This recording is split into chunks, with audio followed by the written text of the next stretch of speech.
esteemed guests, speakers, panelists, dignitaries, industry professionals and members of ICMAI. Myself, Reshmi Krishna Kumar. And myself, Malavika Krishna. On behalf of Sustainability Standards Board of ICMAI and Cochin chapter, we would like to extend a warm welcome to this enriching two-day residential ESG Summit 2025 titled Empowering Enterprises for a Sustainable Future. We are gathered here at this pristine Palette Hotels and Resorts Vagamon, a perfect setting to reflect on sustainability, innovation and the future of an Indian enterprise. In today's globalized economic ecosystem, environmental, social and governance principles, ESG, are no longer just reporting frameworks. They are strategic levers for competitiveness, resilience and responsible growth. As many of you know, Kerala has taken a historic step by becoming the first state in India to approve a comprehensive ESG policy, signaling a decisive shift towards sustainability integrated development. Over the next 2 days, this national summit aims to bring together professionals from the fields of finance, governance and sustainability to exchange insights, facilitate deep discussions, explore pathways to embed ESG principles into business strategy and decision making, strengthening India's transition towards a sustainable and equitable future. This ESG Summit is thoughtfully designed as a residential program, bringing together not only professionals and leaders, but also their families, because sustainability begins at home and grows through shared values. ESG is not just a corporate responsibility, but a collective way of life. As we embark on this journey together, let us open our minds to new ideas, new connections, and new perspectives. A 1996 batch IAS officer, a recipient of the State E-Governance Award, a national trainer on leadership skills, one who holds multiple academic distinctions. He is known for his passion for education, infrastructure modernization, and responsible governance, and has undergone advanced training at the University of Toronto, Asian Institute of Technology, Bangkok, and IIM Ahmedabad. Shri APM Mohammad Hanish, IAS, Principal Secretary, Industries Department, Government of Kerala, the chief guest for the evening. Sir, we are deeply honored to have you with us today. Welcome to ESG Summit 2025. May I request CMA Ranjini R, Chairperson ICMAI Cochin Chapter, to accompany Hanish Sir on. It is my privilege to introduce a distinguished leader whose contribution to the profession spans over 4 decades. Practicing CMA, elected member of the Council of Institute of Cost Accountants of India, Executive Committee member of All India Accounting Association, Chairman ICMAI National Corporate Law Committee, MSME and Startups Board, and Committee for Accounting Technicians, member at Faculty of Commerce, Osmania University. He has also chaired Hyderabad chapter SIRC of Cost Accountants, and he is the first chairman of Sustainability Standards Board. He is also member of various committees of Institute, namely Examination Committee, PD Committee, Indirect Taxation Committee, Committee for Accounting Technicians, Agri-Cost Management Board, Management Accounting Committee, Cost Auditing and Assurance Standards Board, Internal Auditing and Assurance Standards Board, BFSI Board, and Board of Advanced Studies and Research. Having authored several books on GST and accounting standards in both English and Telugu, he has been a regular columnist on taxation in leading Telugu newspapers since 1996 and frequently appears on television channels discussing taxation matters. CMA Dr. Muthi. Sir, we are honored to have you here with us today. Welcome to ESG Summit 2025. May I request CMA George P. Matthew, Vice Chairperson ICMAI Cochin Chapter, to accompany Muthi sir onto the dais with a loud round of applause.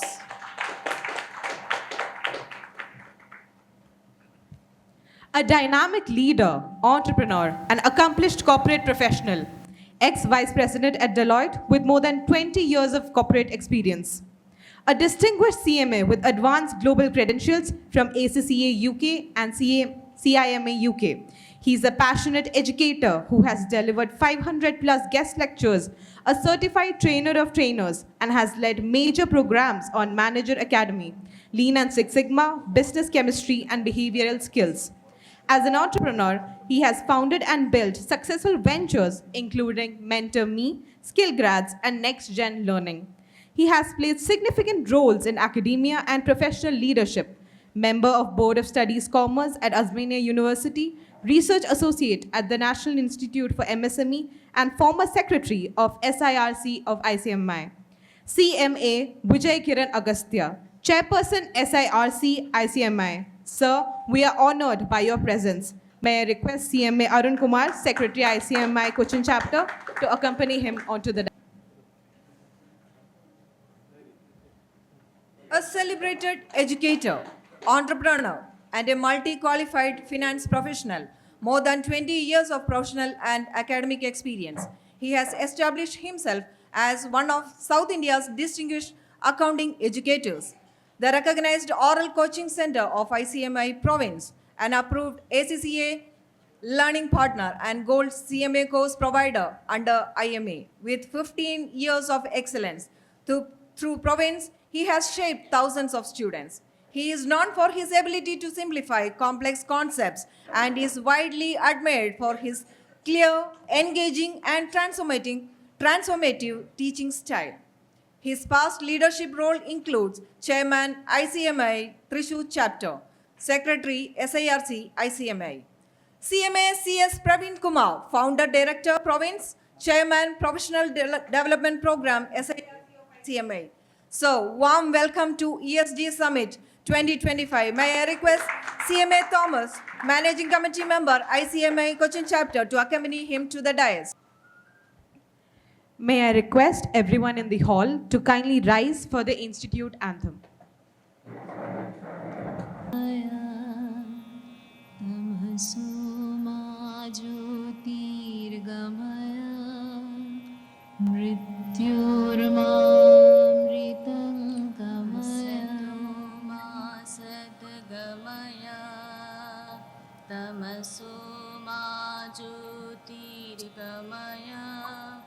मृत्युर्मामृतं गमय असतो मा सद्गमय तमसो मा ज्योतिर्गमय मृत्युर्मामृतं गमय ॐ शान्ति शान्ति शान्ति. For the event and officially welcome the gathering, may I invite CMA Ranjini R, Chairperson of ICMAI Cochin Chapter, to deliver the welcome address. Respected dignitaries on the dais and off the dais, a warm good evening to all of you. On behalf of Cochin Chapter of Institute of Cost Accountants of India and Sustainability Standards Board, it is my privilege and honor to warmly welcome each one of you to this two-day residential program on ESG, Empowering Enterprises for a Sustainable Future. We are delighted to host this event of Sustainability Standards Board of ICMAI. This is a time when ESG and sustainability are replacing corporate priorities, risk frameworks, and governance practices. This program has been designed to help us deepen our understanding and explore how organizations can effectively integrate ESG into strategy and operations. Kerala being the first state in India to approve a state-level ESG policy, our discussions over the next 2 days gain even more relevance. It gives me immense pleasure to extend a very warm welcome to our chief guest and keynote speaker, Sri APM Mohammad Hanish IAS, Principal Secretary Industries, Government of Kerala. Sir, we are privileged to have you with us, and your leadership in advancing Kerala's ESG vision sets an inspiring tone for this program.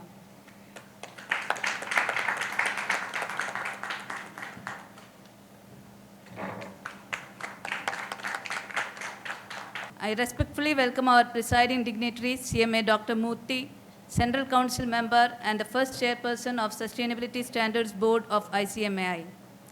Sir, we are honored to have you lead this inaugural session.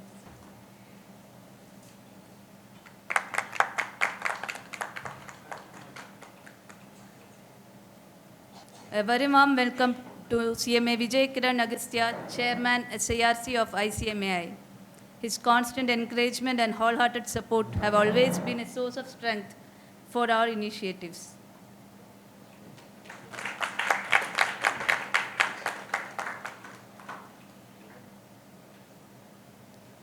I also welcome CMA Praveen Kumar, Professional Development Committee Chairperson, SIRC of ICMAI. Thank you for gracing this occasion and supporting us.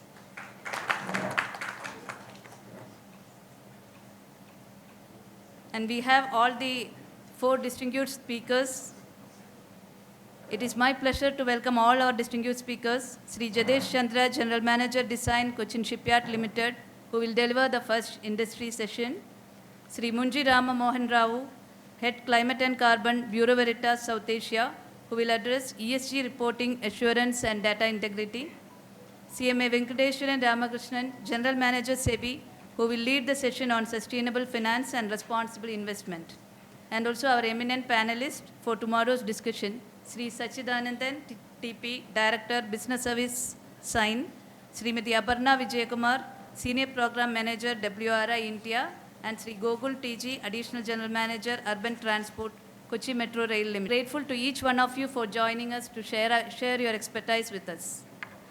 Above all, I warmly welcome all the participants, members, corporate delegates, industry professionals, students, and family members. Your presence reflects a shared commitment to strengthening ESG within our organization and within our profession. Over the next 2 days, we hope the sessions, conversations, and interactions here in Vagamon offer valuable insights, meaningful learning, and new perspectives. Thank you all for once again, and welcome you all. I wish the program a great success. Thank you. Thank you, ma'am, for that warm and thoughtful welcome. To begin with, may I invite CMA CS Praveen Kumar, Chairman, Professional Development Program, SIRC of ICMAI, to address the gathering. Our respected Chief Guest, Hanish sir, our Central Council member, our Murthy Garu sir,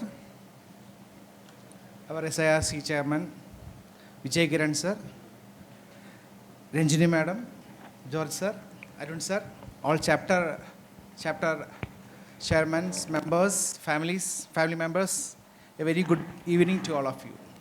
So I believe it is the first time Cochin chapter is doing these residential programs away from their place. I am very happy to congratulate our Ranjini Madam and their entire Cochin chapter team for making this program a successful event. So I congratulate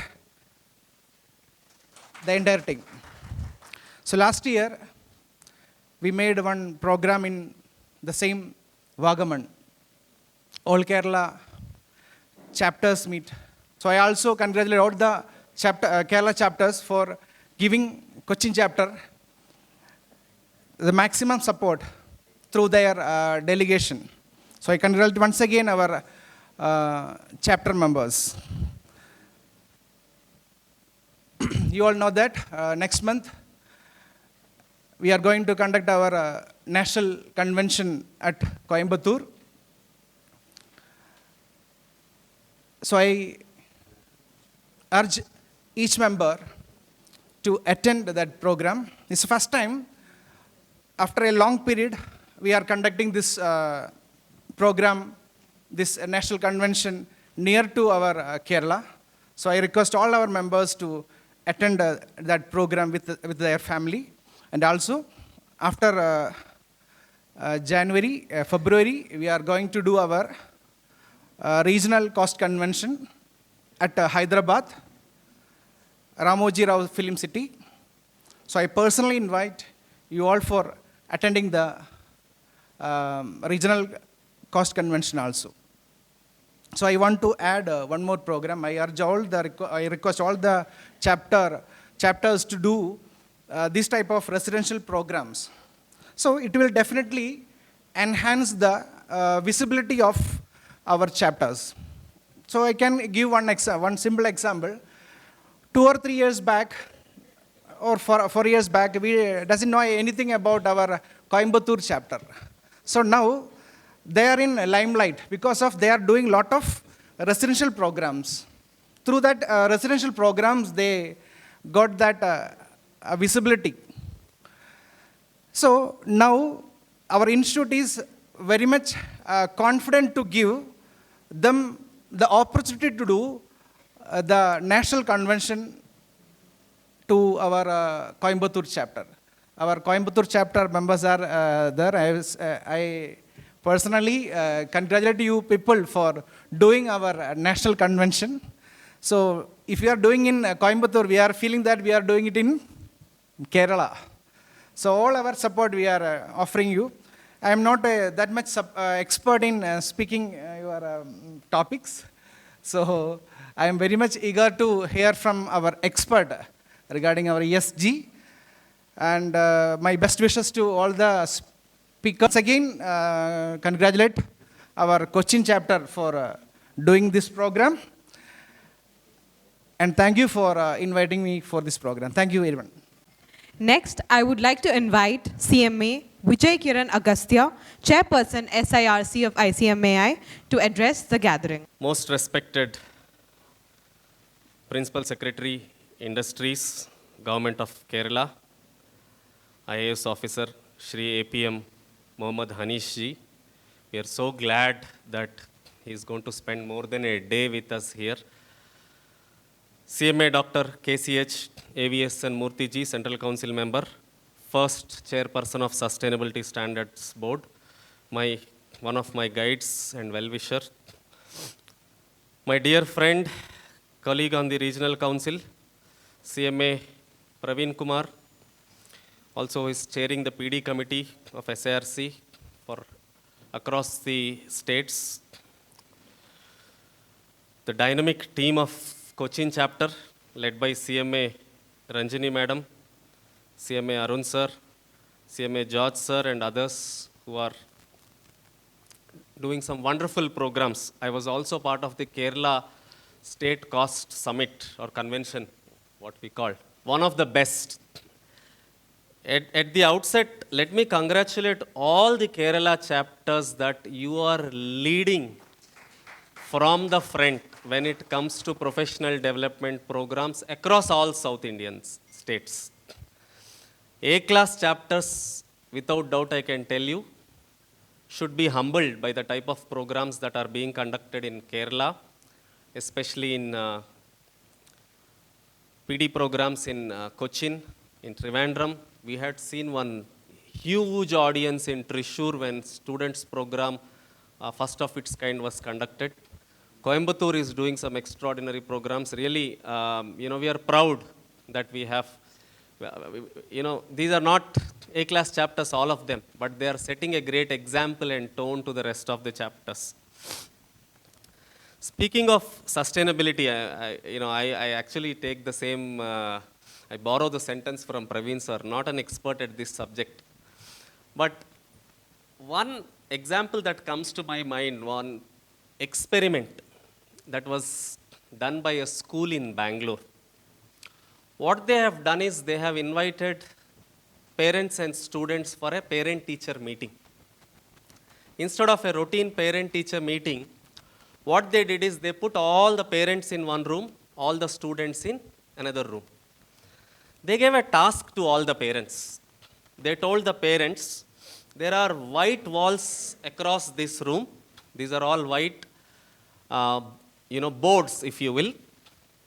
And we want you all to draw wonderful objects on these white walls, across the walls, right? But there's only one condition. You can only draw the outline of any object, but you cannot shade it. Yeah? If you want to draw a hill, you can do that. You want to draw animals, birds, go ahead. Fountains, people, cars, and that famous one we all do know, that mountains and sun and then the two birds, anything. But it can only be outline. You cannot shade it. And they said, here are some sketches for you to do this, markers for you to do. Rule is, you can only use the outline for the image. So there are, markers of blue color, green color, yellow color, gray, brown, black, all colors are there. The parents got excited. Now they are all feeling like kids. They started to draw all the objects that possibly can, copying from each other. If one draws a hill, 3 inches, another is drawing 6 inches hill, and they started to populate this entire place. After 40 minutes, the school said, they just rang a bell and said enough, but they don't want to stop. They still want to draw. Such was their excitement. Now all the parents were told, great job done. You can now vacate this room, go outside. And then the students are all invited into that same room. The task given to the students is, your parents have drawn wonderful objects, but only the outline. Your job is to now shade these objects. Okay? And then the students go on searching for markers to shade. The blue markers were all fully used by the parents. The gray markers were all fully used by the parents. The yellow markers, the orange ones, the golden color, all wonderful color markers were all fully used by the parents. Only one color that was not much used was black color markers. So what can they do? They pulled out those black color markers, and then they started to shade all the objects. So the hills were also black, the birds were also black, the trees were also black, water was also black. We all thought it is blue. Lord Krishna, anyway, that also was drawn black. So everything black, black, black, black, black. Now the parents were called back into the room and shown, see, this is what your children have done. They have done wonderfully good in shading all the objects that you have drawn. And the parents looked at it and they were like, we thought we have drawn some nice objects, but everything now looks black. The realization the parents were given was, if you use up all the blues and all the greens, all the yellows, all the golden, what will be left for your children will only be black. And this is what sustainability is. If you use up all the nice resources on this planet, your children will remain in black. So the idea of sustainability was wonderfully explained to parents in that school. So I thought I should, share that little experiment that was conducted. In simple terms, that is what sustainability is, right? How do we utilize the resources on this planet in a fashion that tomorrow I can look at my child and say, I did not take anything away from you. Your blue and green is still there on this planet. I did not leave only the darkness on this planet for you. Yes, we are able to look into our children's eyes and say that we are able to run the planet sustainably.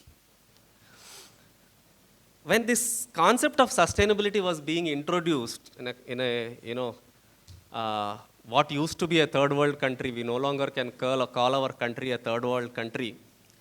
One famous quotation used to be save the planet, save earth. We have seen save water, save tiger, and then save planet. There was one nice cartoon that was, I can't remember where I've seen this cartoon. I just picture this in your mind's eye. Human being or Homo sapien on this planet has come into existence as per studies about 3 lakh years ago. 3, 5 zeros in Africa, then they moved around. From the last 1 lakh years, we have enough data of where they have moved. There's more studies pertaining to human beings, but Homo sapien, 2.5 lakh to 3 lakh years, they are there on the planet. And if we look at life of planet Earth, it is 4.5 billion years.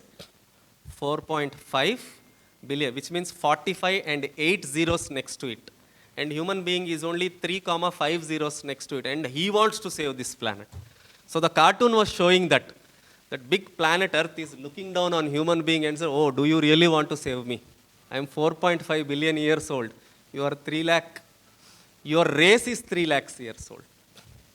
So when we started sustainability, we started to think saving the planet is how sustainability is understood. But now a much wider context of it has come out with 21 sustainability goals of that are being understood across the globe.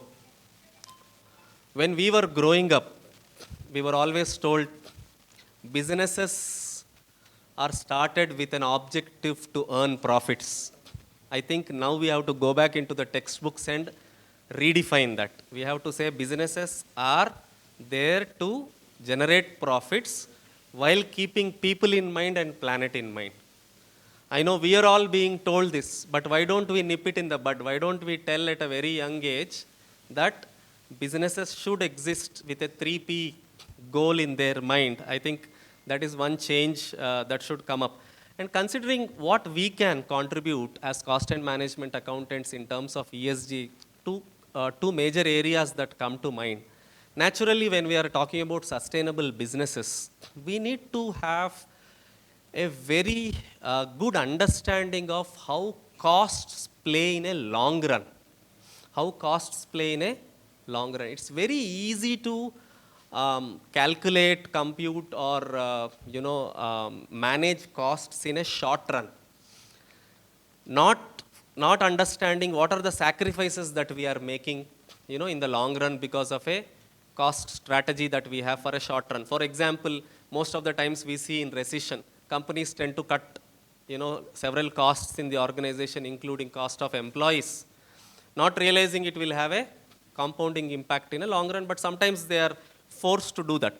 So I think one key role that we play is understanding cost in a long run and use that in planning the ESG strategy for any organization, right?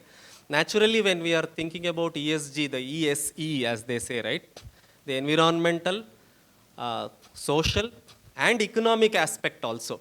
We cannot go back to companies and say, forget about profits, just handle people and, planet.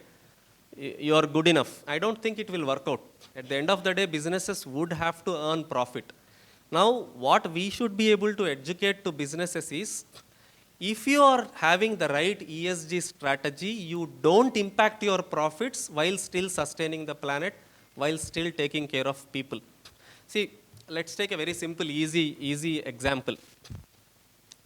If I take care of people in an organization, right, especially, let's say in factory setups, if we take care of the workforce, over a period of time, workforce will have better productivity as they have more experience, right? If we take care of them, we don't lose them. If we don't lose them, it means that at some point we don't have to spend money on recruiting a new resource, spend money on training a new resource. lose some productivity because the new resource productivity is lower at the beginning of his career, so on, right? So long as we are able to tell the organization, please invest this money on your people, create equality, create good work environment, create good policies, take care of harassment issues, you will be able to sustain your people in your organization. The benefit of this will be seen in not spending costs in the future. Able to present our business case of why a cost has to be incurred today to be able to get sustainable benefit down the line. I think that's the key role that we play. So cost and planning, especially when there are conflicting interests.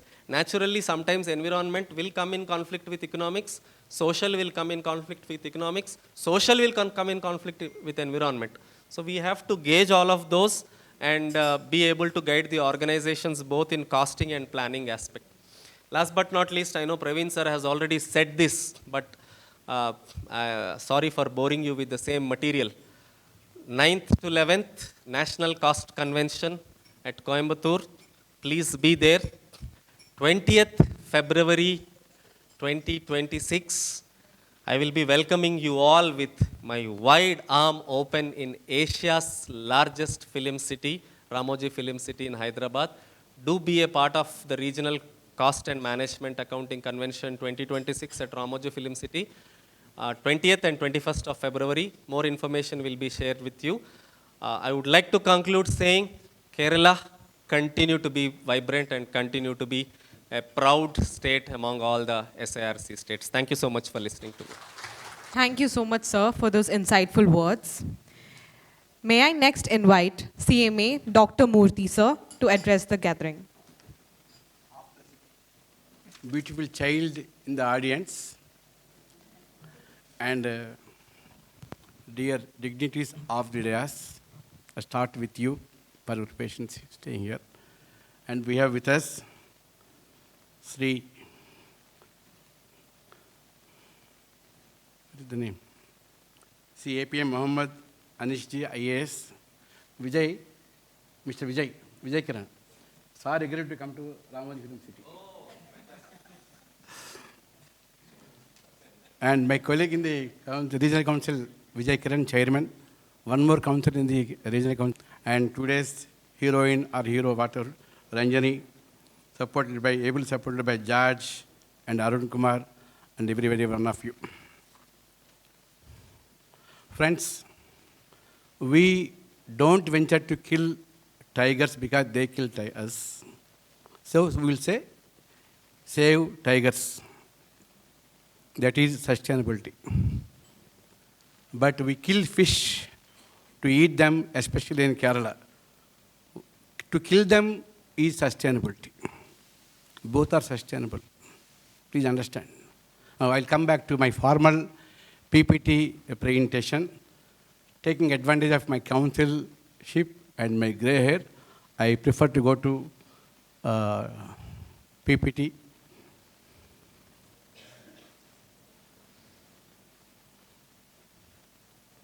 Unless your neck pains. Yeah, either way. The theme is Empower Enterprises to ESG. Next. If you observe that, 13 plus 12 is 25. Yeah, second thing is Sanatana Dharma. Dharmo Rakshita Rakshita. Vriksho Rakshita Rakshita. Hinduism. Friends, we treat earth as our mother. We treat all our Panchabhutas as our devatas. We worship Govardhanagiri. We worship animals, trees. Now, Ramayana. Ramayana says that friendship with animals, Rama and Sugriva, all those things, and coexistence of humans, forest and animals protection. Then comes Mahabharata, which talks Kshatriya Dharma is to protect all the castes, all the creatures, and of course also environmental protection. UN acknowledges in 2010, taking all these things into account, it acknowledges our philosophy as eco-friendly. Next, I dwell upon two incidents very simply, which has impacted the world to go for ESG.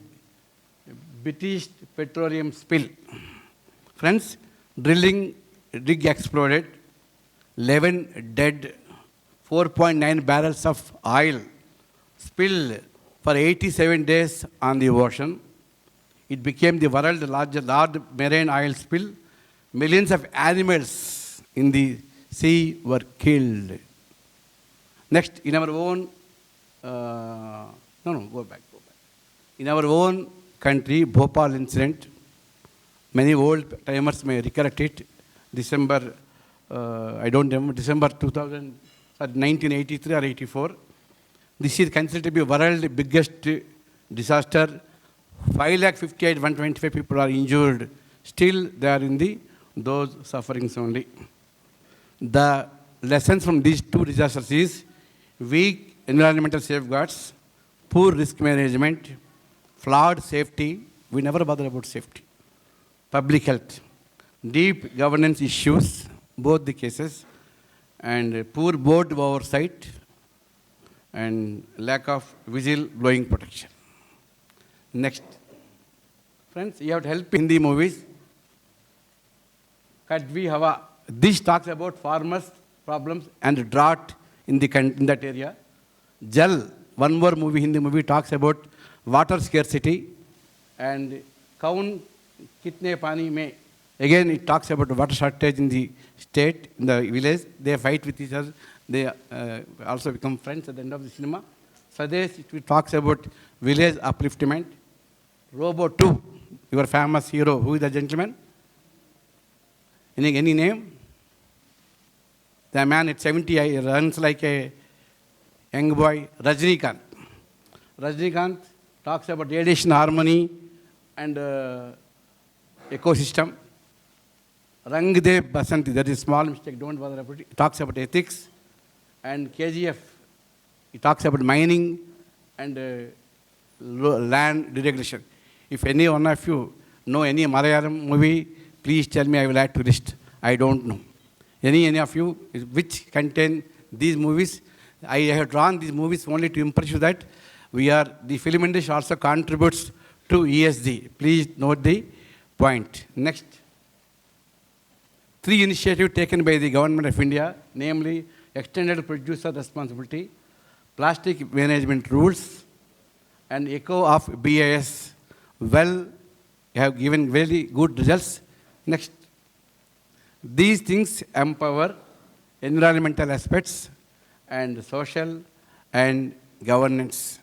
Next.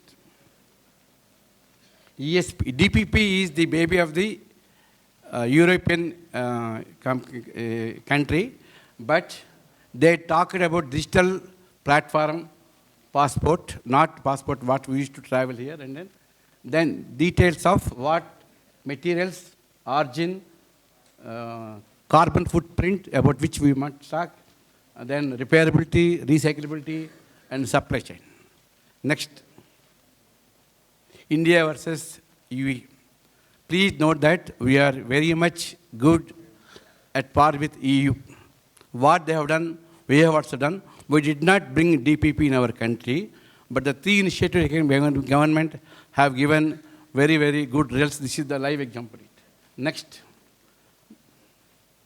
Great Recession and COVID. It was 2008 or so. The next one is 19 to 20. Don't bother about the years. One has awakened us, given us a wake-up call. The other has made us active. One is the seed. The other is grown. One is sparkle. The other is action. One is hinted us. We have gone to action. One is had made to think of it. We act upon it. One is warning given to us. And the other is which has become essential. One is ethical. The other is safeguard. Next. Mera Bharat Mahan. Please note that either in the recession 2008 or Corona, we are successful to a maximum extent. Because of our best practice in the country, our did not get affected with the recession, and COVID we could successfully, if not compared to other countries, we could successfully mitigate the loss on account of COVID. Next. Thanks to them, thanks to these two things, they made ESG a niche in transcend into a global imperative. Next.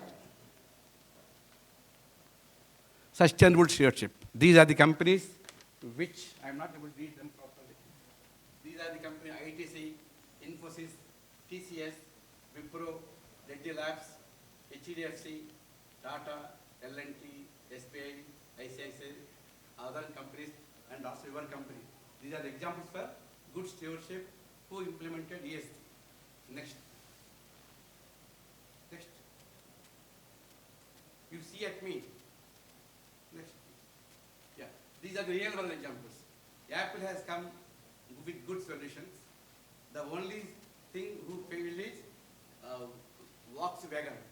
They told that they will not, they were teaching us with reference to their emissions. Of course, they have got a very big lesson. Then come Amazon. These are those what first and the successful story. The second one is bad story. They did not implement properly. Next. Both Apple and Samsung have come and promised that by 2050 they will become carbon neutral. We wish them good luck. Next. Kerala. Kerala is the first state in the country which has come with ESG programs. So, be it state ESG policy, or renewable energy policy, or product quality, or wastage separation, or mangrove, some conservation effects. In all things, the state is very, very active. The architect is very much before us. He will tell upon much about Kerala's achievement in his direction. A big kudos to Kerala, headed by our IAS officers. Then comes next Babu. I don't know Malayalam. This is individual loss, national assets. A student failed his examination, 10th class examination. After studying, he failed, that's all. Then father told, why you have failed? I did not study. Then he said, you have wasted the oil, or night oil, or power. Daddy, I did not light, I did not put any switch in my room. It was dark. I did not study. Then what is the advantage of it? I have failed in the examination. But by not reading 30 days, I have saved power. This looks very hard-cut story, but a very correct story. You will understand same example with some more similar examples. Next Amma. Sufferers are beneficial, I don't know. You have to judge yourself only. Delhi pollution. Because many people did not travel to Delhi, there is a saving of carbon emissions, or they did not come. That is Delhi ki tag. Next comes indigo. You know all the ill story of the indigo. We could not travel. We are unhappy. Dishim.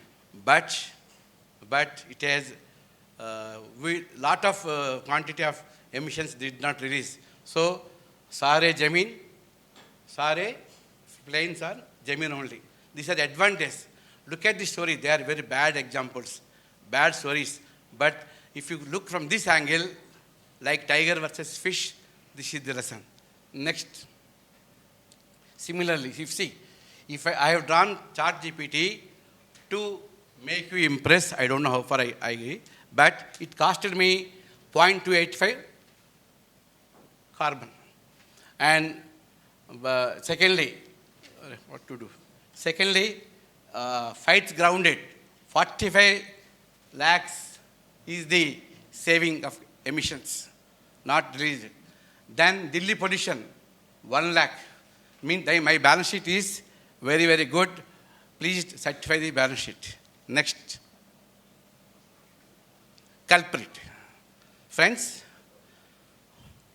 when you find a good architect here in the stage, I am introducing myself as a culprit in the ESG area. How? I am supposed to travel by Indigo. I did not travel. I have traveled in Air India's flight.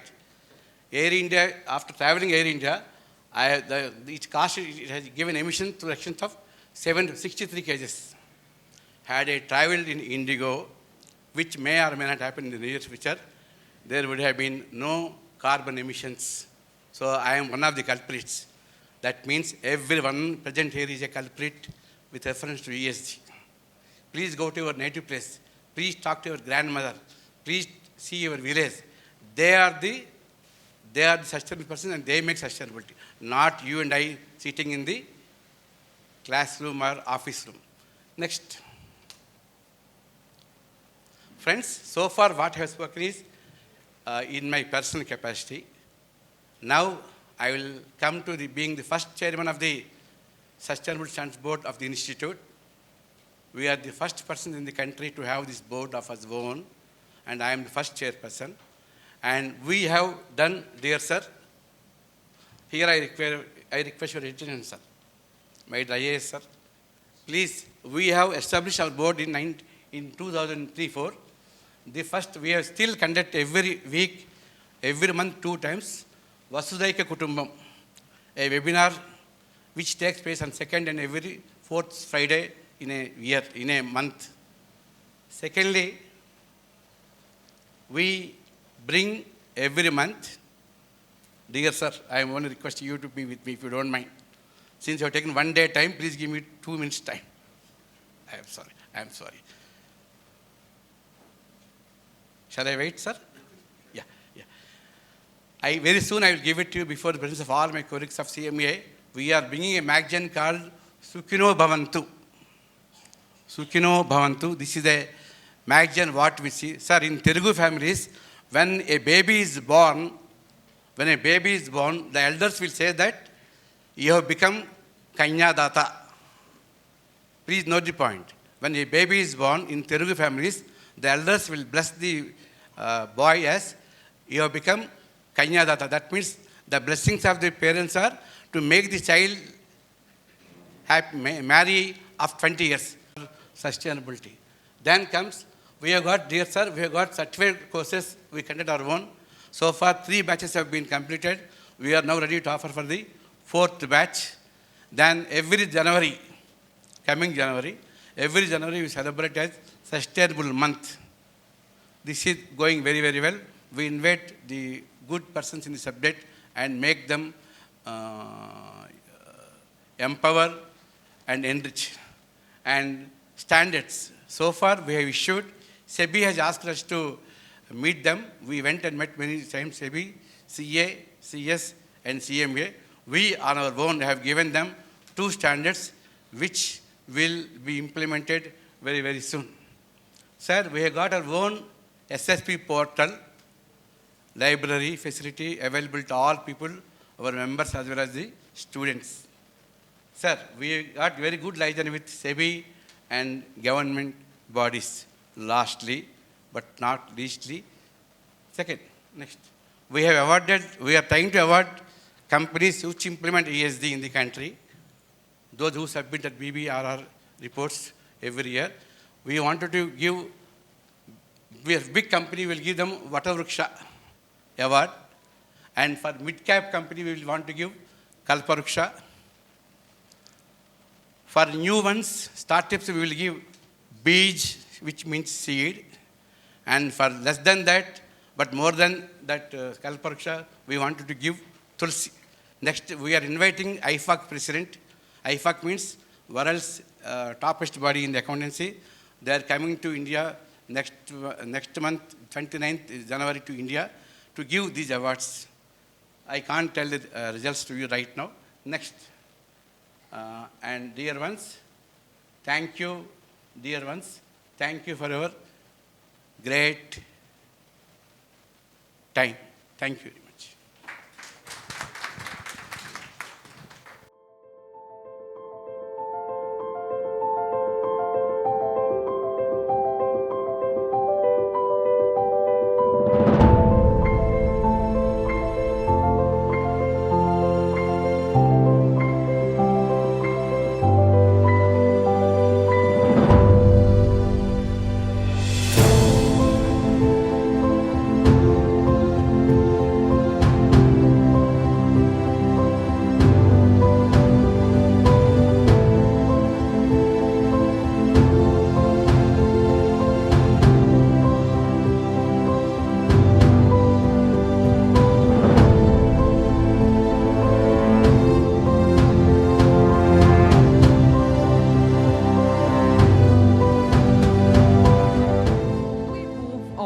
formal inauguration of ESG Summit 2025, organized by Sustainable Standards Board and Cochin Chapter.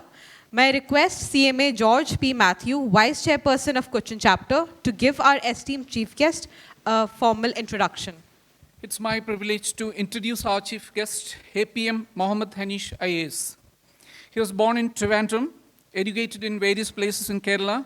He took BTech degree in civil engineering from College of Engineering Trivandrum, selected to Indian Administrative Service in 1996 and allotted to Kerala cadre. He has held the position of Assistant Collector Trainee Kollam from June 1997 to June 1998, was Sub-Collector and Sub-Divisional Magistrate Perinthalmanna from August 1998 to October 2021. He was General Manager Roads and Bridges Development Corporation, Kochi from October 2001 to July 2004. He also held charge of Managing Director, Kerala's Market Fed from 2002 to 2005. He was District Collector and District Magistrate Ernakulam from 16th July 2024 to 23rd April 2008. He was Director of Public Instruction, Kerala from 2008 May to 2011 August. Later served as Secretary Urban Affairs in PWD, Chairman and Managing Director Supplyco, Managing Director Kochi Metro Rail Limited, CEO Kochi Smart City. Also held position of Nodal Officer FIFA U17 and Under-17 World Cup 2017 held in India. Had undergone training programs at University of Toronto, Canada, Asian Institute of Technology, Bangkok, Thailand, and Indian Institute of Management, Ahmedabad. He served as Principal Secretary, General Education, Health and Family Welfare, Ayush, Food and Civil Supplies, Consumer Affairs, Minority Welfare Departments, Sports and Youth Affairs, Government of Kerala. Presently serving as the Principal Secretary, Industries and Commerce, and Waqf Departments, Government of Kerala. With respect to awards and honors, he has won so many accolades. I'll just point out two of them. He is the recipient of the State E-Governance Award instituted by Government of Kerala for the initiatives taken in Education Department. And he was selected as a national trainer on leadership skills by the Department of Personnel and Training, Government of India, and have participated in programs for training civil servants at the national level since 2013. His main areas of interest are travel to hills and countryside and trying to learn local traditions and customs, and reading non-fiction, especially in the areas of history, social dynamics, and international relations. Thank you. Thank you, sir. We shall now proceed to the ceremony.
Ex-Chairperson, Sustainability Standards Board, ICMAI.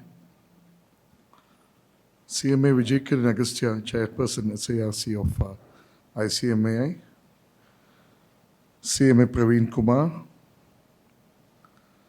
CMA George P. Matthew. CMA R. Ranjini. Members of the CMA family, Mr. Arun Kumar, family members, ladies and gentlemen.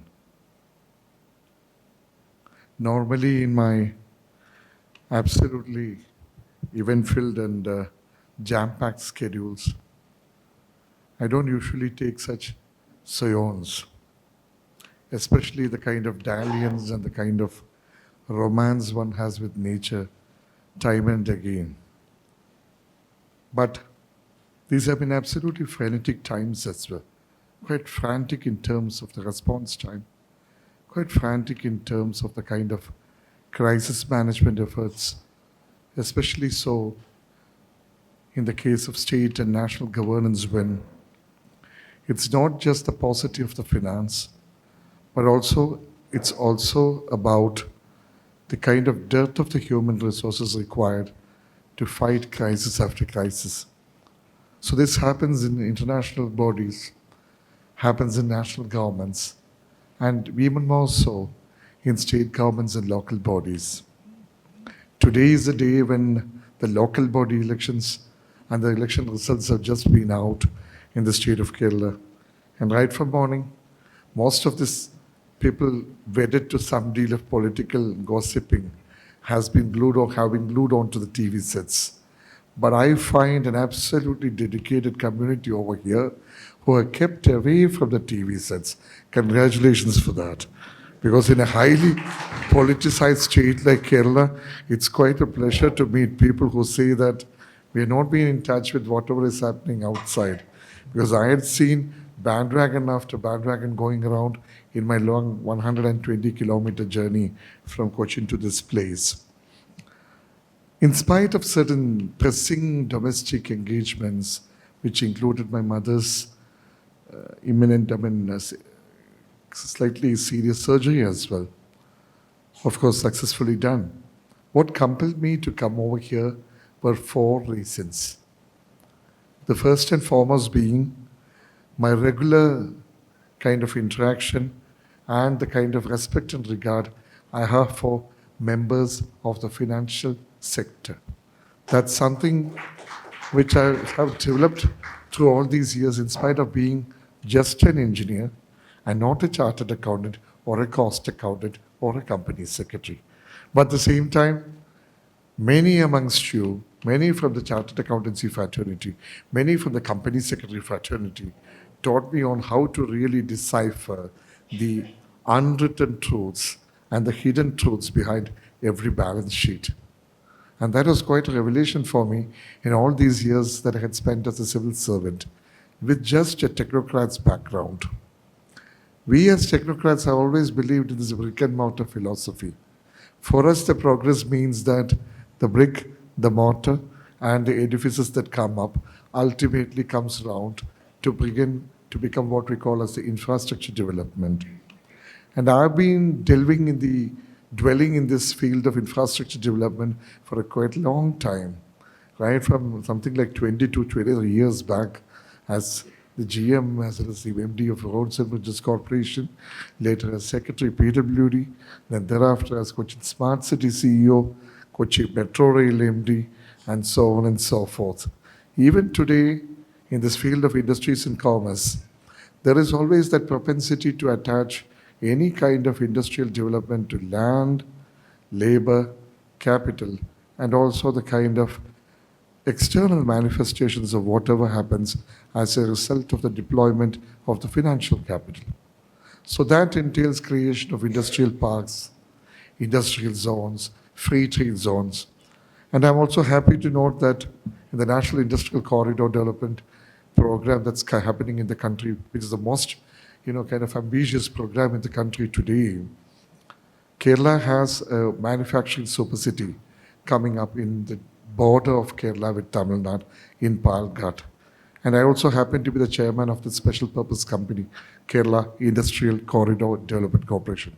Would hasten to add that not we, but the government of India has been propagating kind of, advertising everywhere that amongst the 12 new cities that were announced by the Honorable Minister for Finance, Srimati Nirmala Sitharaman, in the Parliament last year and approved by the Government of India, the Cabinet Council of Ministers of the Government of India, it is in Palghat that we have crossed all the milestones and we are starting off with the construction, say, in January itself.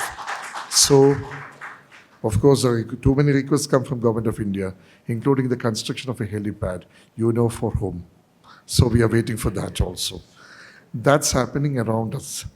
Now, coming on to the various facets of industry and industrial policy as such, happy to note that Kerala has always been in the forefront in terms of the social development indicators.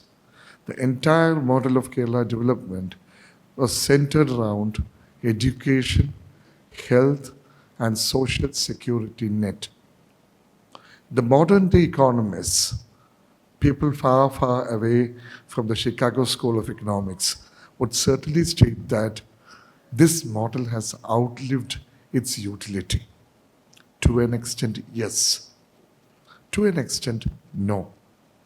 The Scandinavian system, especially the Nordic countries like Denmark, Norway, Finland, and Sweden, which believes in the philosophy of cradle-to-grave welfareism. A baby boy from the cradle till the time he becomes a pretty old man, ultimately having had extinguished the last breath as well and going to the grave, is to be completely looked after by the state. That's what we call the Scandinavian welfare system. Kerala tried to imitate that to a great extent in the 1960s, 1970s, and so on and so forth. Today I find an interesting variant of whatever Kerala did and modified a bit in these recent decades in several other states. State after state has gone in for welfare sops. Tremendous deal of largesse being distributed pretty close to the election also. And this has perhaps been the kind of a defining moment as far as the populist democratic practice is concerned. Be it Assam to Bengal to Bihar to UP to Gujarat to Karnataka, this has been the story everywhere.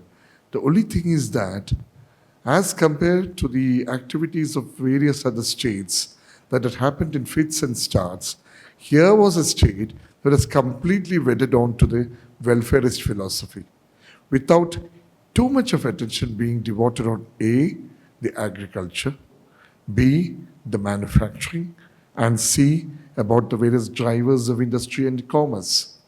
The result was that after decades of real splurge or kind of ostentatious display of wealth, I would say, in these sectors to a great extent, we began to feel the pinch by the time it was the end of 1980s.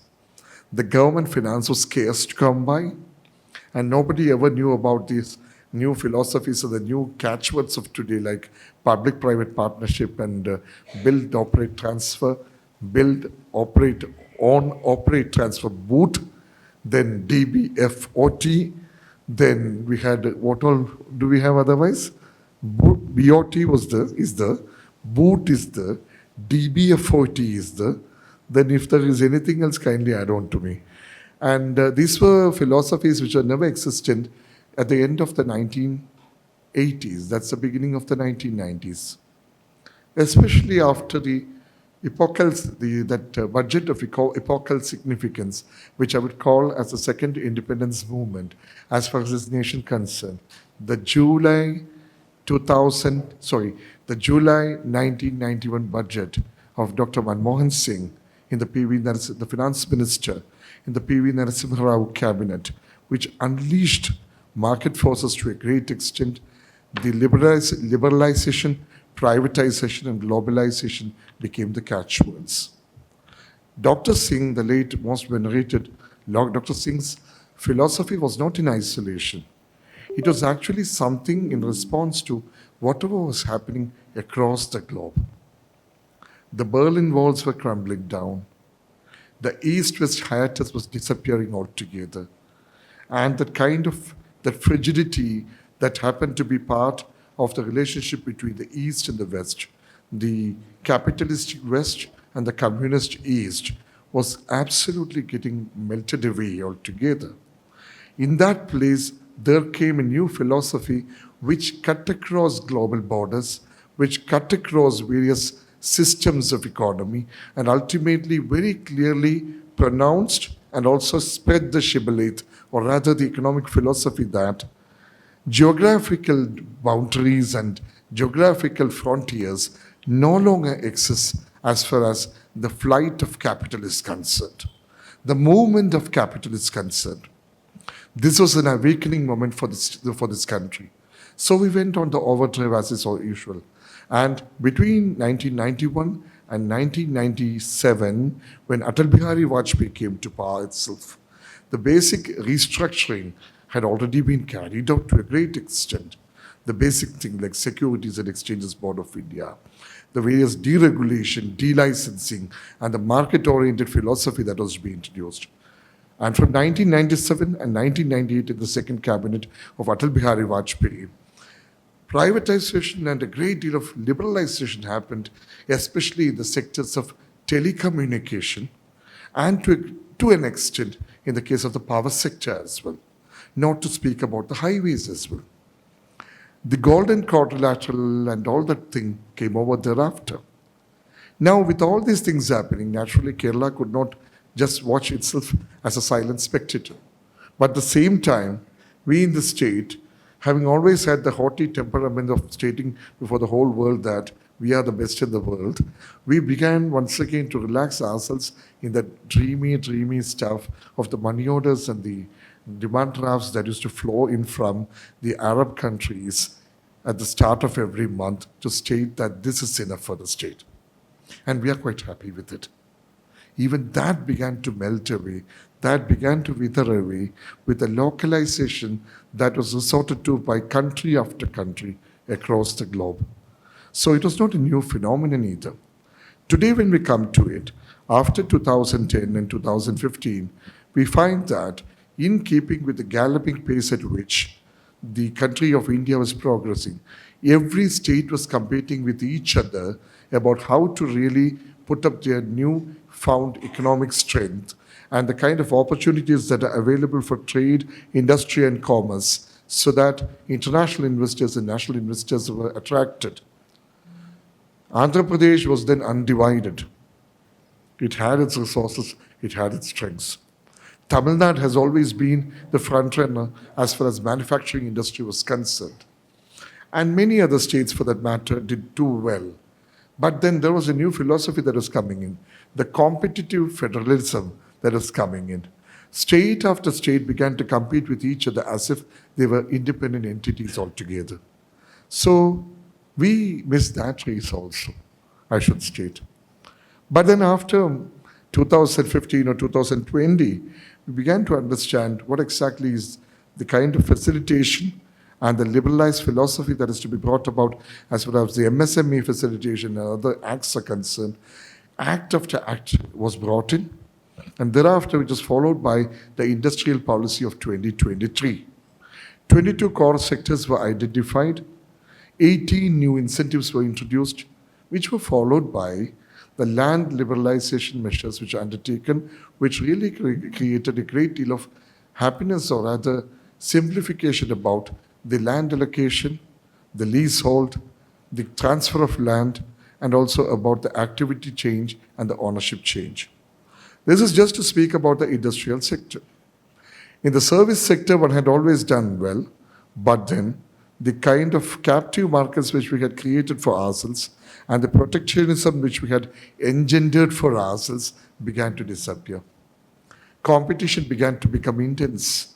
Some of the finest hospitals in the country we happened to be in Kerala, but they were definitely watched with gleeful eyes, or rather thirsty eyes, I should say, by international giants as well.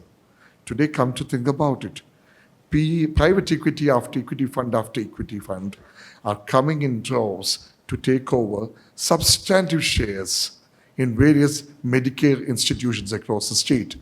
This has happened at least in 6 or 7 major medical establishments as well. In the tourism sector, in the wellness sector, in the IT sector, and in various other service-related sectors, manufacturing sector, this has been happening. Along with it, with the kind of focus which we had provided in the industrial policy and also the push we had given for the micro, small, medium enterprises. With the Year of Enterprises scheme that started in the year 2022, I'm happy to state that we have got 4 lakh new MSMEs that have come about in the last 3 years. This has been a silent revolution, applauded by none other than the Indian Prime Minister of India as a national practice. The American Society of Public Administration, Washington, in its 87 years of existence, registered it or recorded it as a global practice which is worthy of emulation. So much for the kind of good things that have happened. Now there is a question that comes here. How do we really decipher between the reckless, irresponsible investment and the responsible investment which has responsible industry and responsible industry investment as the themes, and with nature coming first, people coming next, and industry coming third? So we decided that in the 2023 and 2024, when we had all this liberalization happening, as well as the kind of opening up of the state's markets for greater deal of opportunities for the investors to come in, we stated quite clearly that this is a state that is wedded to the responsible investment and responsible industry. And we also very clearly stated in the World Economic Forum in Davos, which we never used to go, 19 years later in 2025 January, this January we were there, intend to go in the next month also for the next edition of World Economic Forum, in which the one and only Donald Trump is also arriving according to us. Therefore the hotel fares have shot up the roof. We are trying it very difficult to find an accommodation somewhere near to the Swiss Alpine resort of Davos as well. So we have been stating that it's nature, people, industry. This being the guiding philosophy of the state, naturally enough, it is only a passage of time or a matter of time before we get on to a full-fledged ESG, environmental, social, governance policy as well. So the ESG policy, which was finally in the, which was getting ready with the kind of efforts that were put up in the backstage, it was ultimately announced 3-4 months back. And Kerala has become, I remind you, the first state in the country to have an official ESG policy. That has been known. Precisely enough, I feel extremely happy to note that today and tomorrow, you'd be definitely looking into the kind of subtleties and the nuances that surround how ESG policy should be fashioned, how to promote that concept, and ultimately at the same time say to it that productivity doesn't suffer, quality doesn't suffer, and the incentivization of the ESG policy happens in all its myriad hues and shades. This is most important. This being the case, therefore, I'm so extremely happy to note that from the global sector to the national scene to the Kerala perspective, this has been a kind of an unbroken thread which is to be strung with new pearls as much as possible for the different Indian states as well together. Today we say that here is a state which has got an extraordinary manufacturing base. At what cost? I'm not referring to any particular state for that matter. When the waters get polluted, the air gets polluted, the soil gets damaged, and ultimately the health indicators begin to suffer, and the livelihood and the living conditions and the quality of life is at risk. What happens to the next generation? This is the question which the captains of industry across the globe needs to address. This is precisely what has started off with the Paris Agreement and various other formulations that have been made at the global stage. So much of work needs to be done. At the same time, I would just be tempted to add that Kerala's step in this direction has been a small one. At the same time, it's quite indicative of what exactly can be done when we really climb up the heights. With that in view, I would put up a little, PowerPoint before you to just make you, go through many of the things which you people may be absolutely familiar about, and just wanted to also to show you that this is the environmental social governance policy that is out 3 months back by the government of Kerala Industries Department. This is the first in the country. But policies are not enough. Ever so many policies can be made by ever so many bureaucrats as well. And we in the Indian Administrative Service have always been experts in creating policies and guidelines. But it's a totally different story about how much has been implemented and how much has been kept in the shelves. As it happens all the time in every seminar or every workshop, what is the takeaway? What is the carryover factor after every workshop or seminar is done? As the saying goes, and in a sense of humor, I should state that the gentleman who took part in the most illuminating seminar went home with a kind of a sack bag or a jute bag or a lovely, that kind of eco-friendly bag. And in it, we had lots of materials also put in, good pens and good pencils included. And thereafter, he went to the home, gave it to the children and said that father had been away for the past 2 days and we had extraordinary sessions about it. And certainly, this is the value that it brings to the household. The wife would applaud, children would applaud. Years later, decades later, that would be hung up on the wall also. And ultimately, when that father passes away, wife and the children would be there to give us a story. He was a great man. He used to attend several seminars. And these are the kind of medallions and the bags and all that stuff that is brought in after the seminars were held. I'm just being absolutely, slightly, a bit, I would say, yes, with a little laced with humor, I should say that this happens most often. But today I find that whenever we have a band of dedicated people who, just because of the love for that particular topic or that subject, comes over to attend a particular seminar, even if, as the electricity board people say, the transmission loss is as high as 50 or 60%, it doesn't matter. 40% is with you. That is the success of a good seminar. And I hope this is going to be such a seminar. So I'm on to this ESG leadership journey from global standards to Kerala's sustainable development vision. Next slide. So first and foremost, I would request your attention to what is exactly environmental social governance and what exactly is the global landscape as well. Next slide. What have been the major drivers like? It's another little deal of humor. I should state that even the United Nations organization has failed in several counts, including preventing the most horrendous spectacles as far as human tragedies are concerned. UN agencies have done quite well in one particular sector, and that's the Sustainable Development Goals shaping the destiny of this nation, the global sustainability policies. The Paris Agreement, which was a kind of a very convenient or rather the kind of harmonious agreement, which had large areas of agreement between the developing nations and the developed nations together, or the developed North and the developing South together, it created the acceleration of the reporting on climate change and also about the various positives and the negatives about it.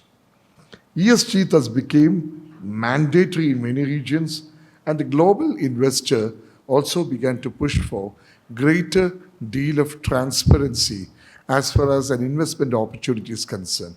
For instance, in Africa, extraordinary quantities of mineral resources, absolutely valuable mineral resources are found in several countries across Africa on the eastern coast and the western coast.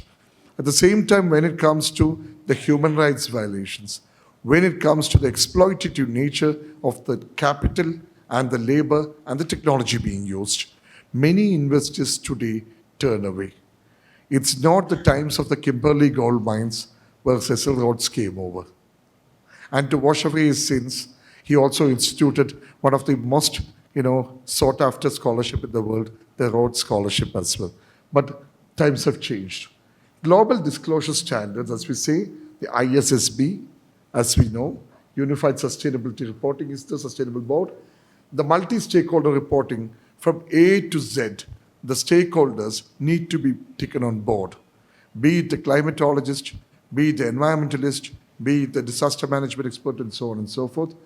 SASB is the industry-specific metrics and also the climate-related risk reporting. Next slide. Today, we find that there is, in the supply chain, there is an ESG accountability. Supply chain is something which has become absolutely critical as far as this globe is concerned. Time and again, the production gets stifled, stymied, impaired as a result of the disruptions that have been brought about in the raw material supply.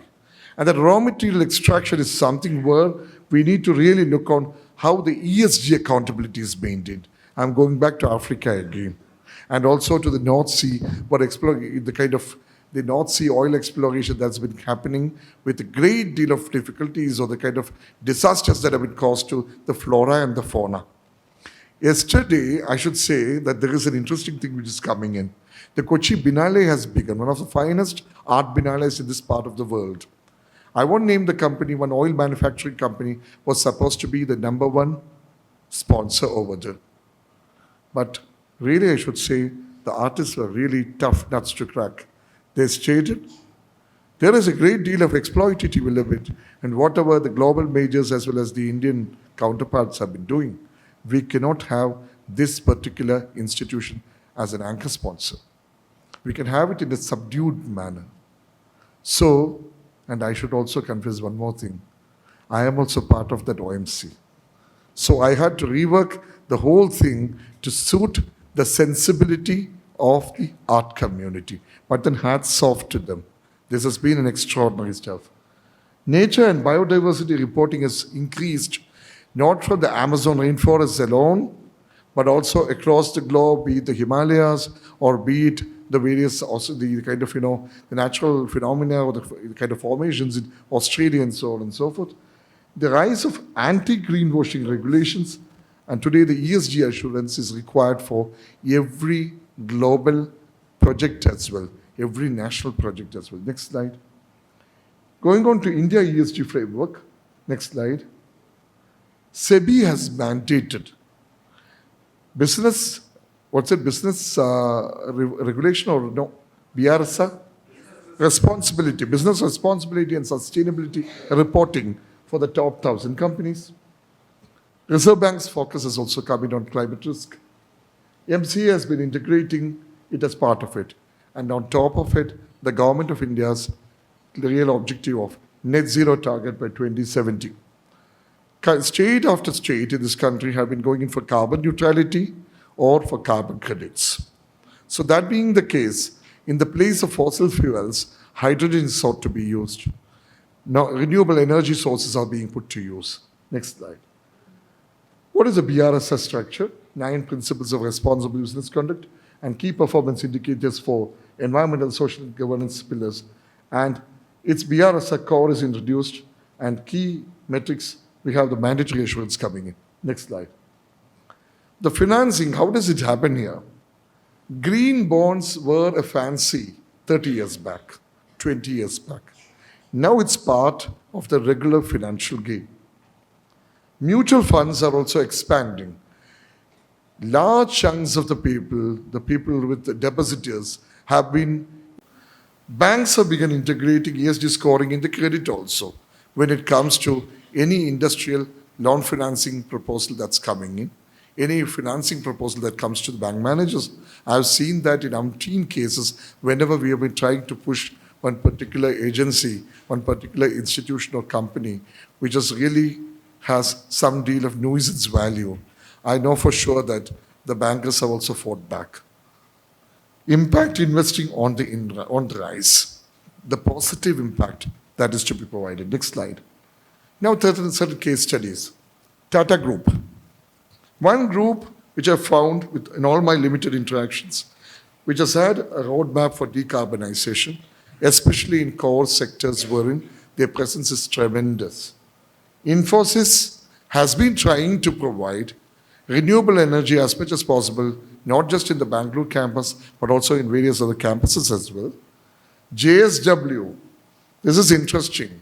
It's a out-and-out steel manufacturer, Jindals. But today, even in Chhattisgarh for that matter, at least some steps have been taken.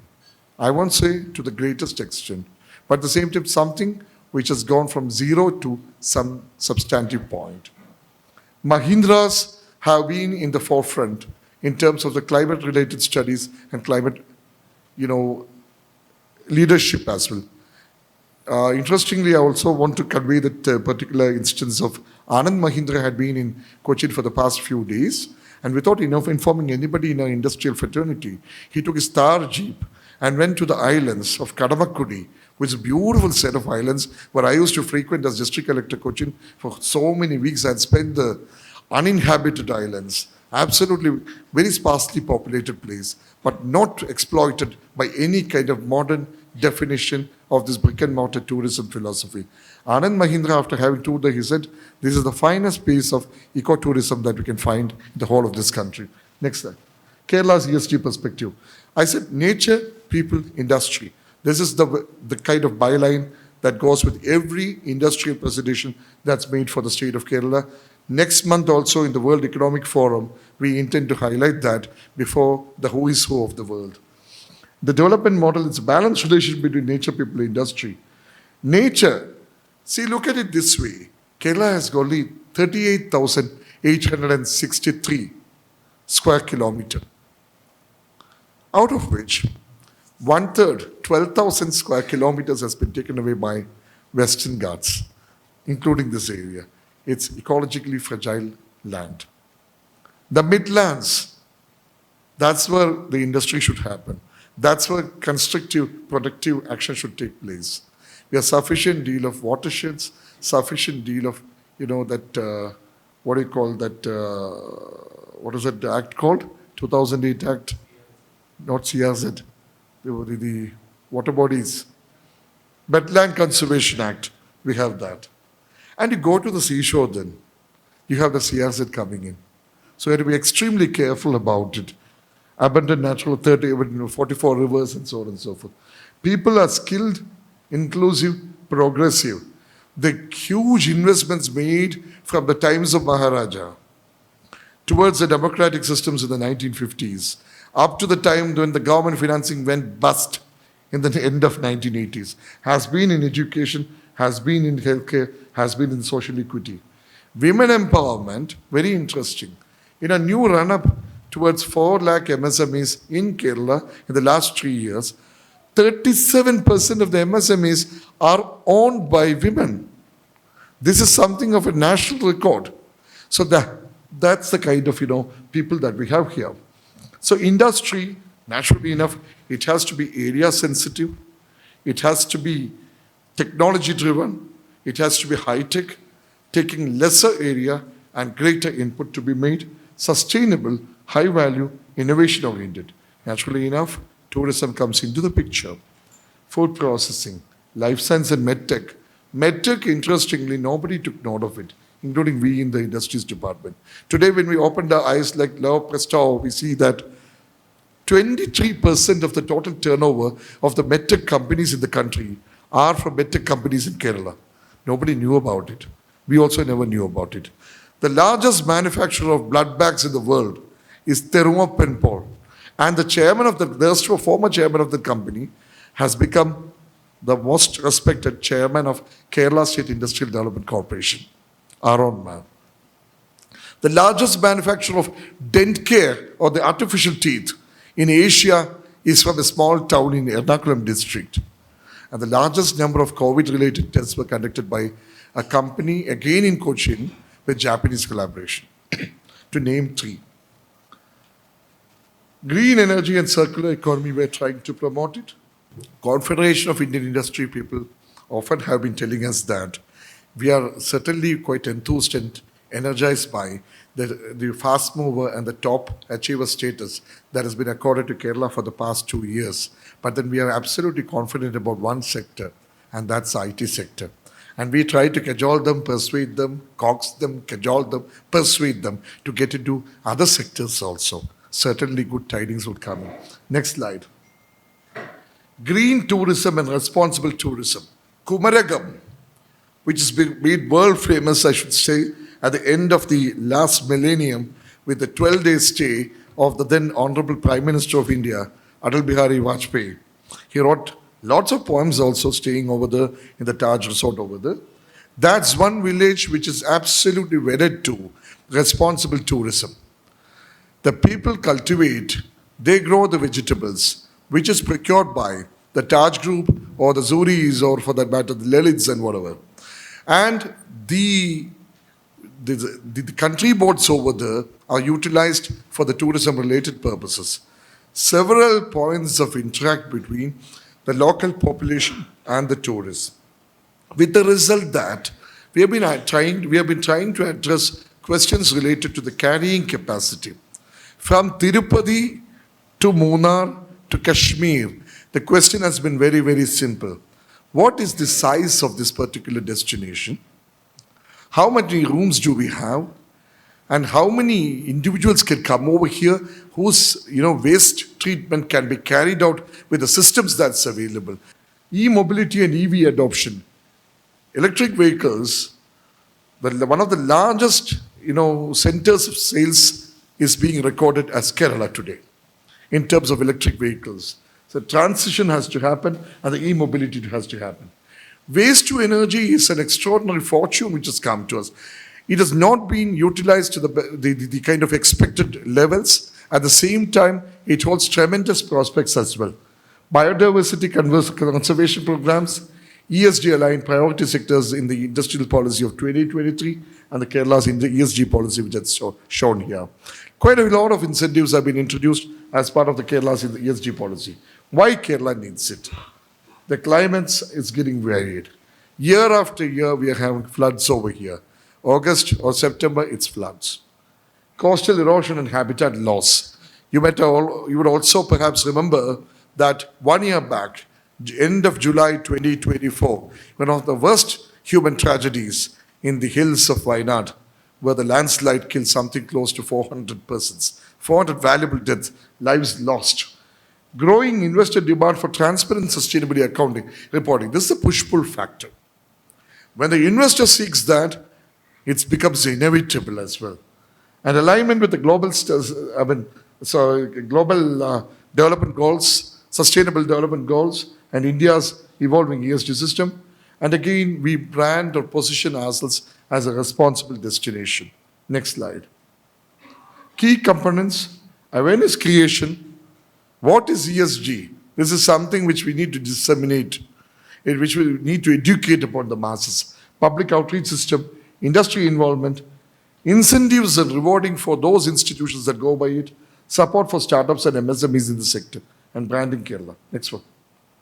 How do we do that? Incentivization, collaboration with academic and scientific institutions is a must to see to it that ultimately the fruits of labor inside the labs are transformed into exciting market opportunities at the ground level.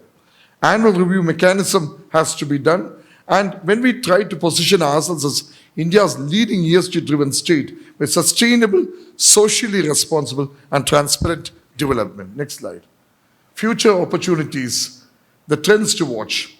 What are they? Green hydrogen has become as much talked about in the entity. Along with it, we have the renewable energy expansion also. Then we go for the sustainable agriculture and food system. Sustainable agriculture comes about when you have a carbon neutrality being made. In this also, we have taken the first step. Carbon neutral coffee park. Land has been procured. We are almost done with the DPR also. I was in Wayanad last week as well, spending 2 days there with the coffee growers. In association with the coffee board, as well as a band of absolutely dedicated scientists from Netherlands, we are working it out. The climate resilient infrastructure and the digital monitoring tools for the ESG tech as well. Next one. The global India-Kerala alignment. The connect between Kerala, India and the globe. Harmonization with ISSB standards. The capacity building measures have to be given for the industries. Otherwise, ESG will never happen. Focus on transparency and assurance and the benchmarking as well. Next slide. So, this would be, in a way, the kind of philosophy that we can really take down to the ground level and see to it that environmental social governance, which has been much talked about, ultimately gets accounted for in the kind of very minute activities that are taken up on the basis of the industries that's being promoted over there. Let me conclude by stating something very interesting. I would say that the CMA, our colleagues with cost accountants, usually you dabble in the kind of rarefied environments of finance and the kind of very, very minute detail which we as laymen miss out in terms of the balance sheets and all those schedules. But today, when you really focus on ESG and how to be accountable in terms of the ESG standards, you're expanding your horizons and trying to really assimilate to yourself the best possible learnings in the world. Hats off to the Institute, hats off to the organizers for selecting this topic, which also prompted me to come over here, apart from my respect and regard for the colleagues in the finance sector. I would also hasten to add that I'm absolutely enthralled by or enchanted by the beautiful location called Vagamon as well. And also, I can also earn a little well-earned rest as well, since I've been traveling a lot. Therefore, these three factors brought me over here to spend an evening with you and also have the wonderful opportunity of engaging myself intellectually with all of you, apart from the fun, frolic, and the entertainment that follows as well. Thank you very much, my colleagues, and also to my very dear, I'm an officer in the Kochi Metro Rail Limited, Mrs. Ranjini, who's been very close to me from those days when I had been managing director of Kochi Metro. Thank you very much. Thanks, Mr. Murthy. Thanks, Mr. Vijay. Thanks a lot to everyone. Thank you very much. Thank you so much, sir, for your words of wisdom and the insights on our state Kerala through the presentation, especially the Kerala ESG policies and the opportunities. As rightly pointed out by you, sir, in your address, even though with a touch of humor, the takeaways from any seminar or conferences are not taken forward properly in majority of the cases. But as we see the trust you have in us as the CMA responsible community, we promise that we make sure each of our sessions got messages to be noticed, noted, and put into to take forward the proceedings. Gratitude is always to be expressed not only by words but also by gestures. It is now time for us to express our gratitude to these eminences on the dais for the time, insights, and support extended towards ESG Summit 2025 by means of a memento. May I request CMA Murthy sir to hand over the memento to our chief guest, Sri APM Mohammed Hanish IAS.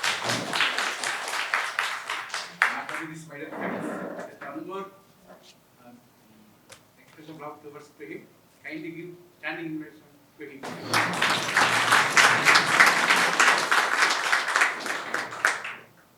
I make a request to the chief guest, sir. In this state, long back, we launched a course called CAT, the first state in the country of our own, one of the courses were developed here. Similarly, we officially will be in touch with you. Sure. Our institute sustainability board will be in touch with you to promote more sustainable projects of you as well as in the country. Certainly, it will be a pleasure. It will be the pleasure of the government of Kerala also to be in close communion with the Institute for promoting such programs. Thank you very much.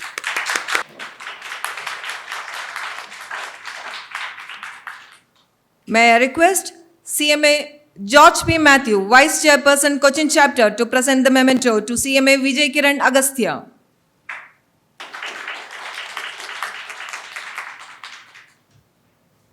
Requesting CMA Arun Kumar, Secretary, Cochin Chapter, to present the token of gratitude to CMA Praveen Kumar.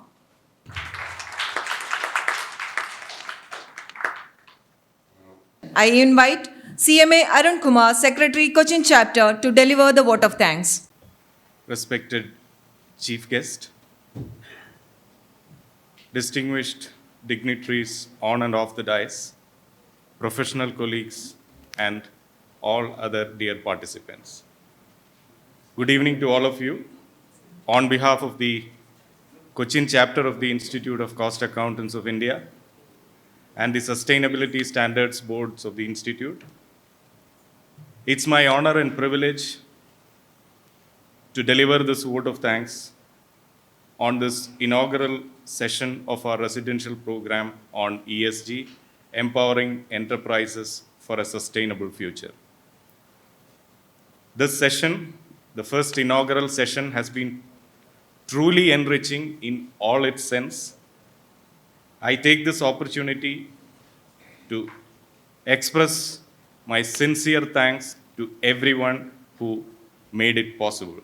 First and foremost, our deepest gratitude to our chief guest, Sri APM Mohammed Hanish IAS sir. In fact, on such a day when the traffic, we could expect what the traffic would have been on the road, he had a personal emergency at home. All that being so, he made it to this function. We remain obliged to you, sir, on behalf of the Institute.